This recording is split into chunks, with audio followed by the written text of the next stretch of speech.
முஹர்ரம் மாத ஆஷுரா நோன்புனா என்ன, அதனுடைய சிறப்புகள் என்ன அப்படிங்கறத பத்தி நம்ம டீட்டெயிலா தெரிஞ்சுக்கலாமா?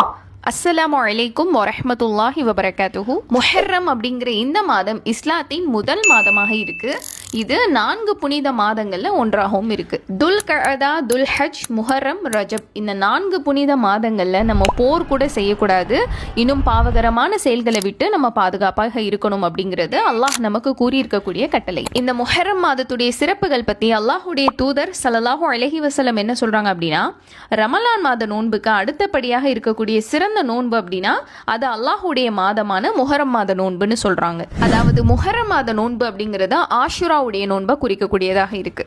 ஆஷுரா அப்படின்னா என்ன, இந்த நோன்பு நம்ம ஏன் வைக்கணும் அப்படின்னா, அல்லாஹுடைய தூதர் ஸல்லல்லாஹு அலைஹி வஸல்லம் அவங்க மதீனாக்கு வந்த போது அங்க இருக்கக்கூடிய யூதர்கள் எல்லாமே முஹர்ரமுடைய 10வது நாள்ல ஆஷுரா நோன்பு வச்சிருக்காங்க. இதை பார்த்த நபி ஸல்லல்லாஹு அலைஹி வஸல்லம் அவங்க என்ன காரணத்துக்காக நீங்க நோன்பு வச்சிருக்கீங்கன்னு கேட்கும்போது, அந்த யூதர்கள் இது ஒரு மகத்தான நாள், இந்த நாள்ல தான் மூசாவையும் அவருடைய சமுதாயத்தையும் இறைவன் காப்பாற்றி ஃபிரௌனையும் அவனுடைய சமுதாயத்தையும் செங்கடல்ல மூழ்கடிச்சான். எனவே மூசா அலைஹிஸ்ஸலாம் அவங்க தன்னுடைய இறைவனுக்கு நன்றி செலுத்துவதற்காக இந்த நாள்ல நோன்பு வச்சாங்க. நாங்களும் அந்த நோன்பு வைக்கிறோம் அப்படின்னு சொல்றாங்க.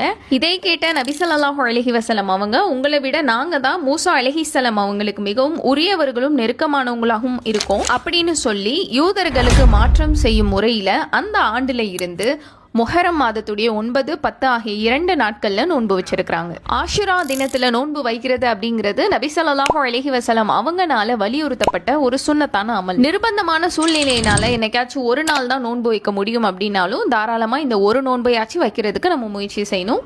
அல்லாஹுடைய தூதர் ஸல்லல்லாஹு அலைஹி வஸல்லம் இந்த நோன்பு பத்தி சொல்லும்போது, முஹர்ரம் 10வது நாள்ல யார் ஆஷுரா நோன்பு வைக்கிறாங்களோ அதுக்கு முந்தைய ஓராண்டிற்கு பாவ பரிகாரமாக இருக்கும்னு சொல்றாங்க. இதெல்லாம் விட்டுட்டு முஹர்ரம் மாதத்தை இஸ்லாமிக் நியூ இயர் அப்படின்னு இந்த ஃபர்ஸ்ட் டேவை வந்து செலிப்ரேட் பண்றது, நாள்ல சிறப்பான தொழுகை துஆக்கள் செய்யறது, இந்த 10வது நாளை துக்க நாளாக அனுசரிக்கிறது, இது எதுவுமே இஸ்லாம் கூறாத செயல்களாகும். எனவே இந்த விஷயங்கள் எல்லாம் விட்டு தவிர்த்து எது குர்ஆன் சுன்னாவுடைய அடிப்படையில் இருக்கோ அதை மட்டும் நம்ம பின்பற்றுவோம் இன்ஷா அல்லாஹ்.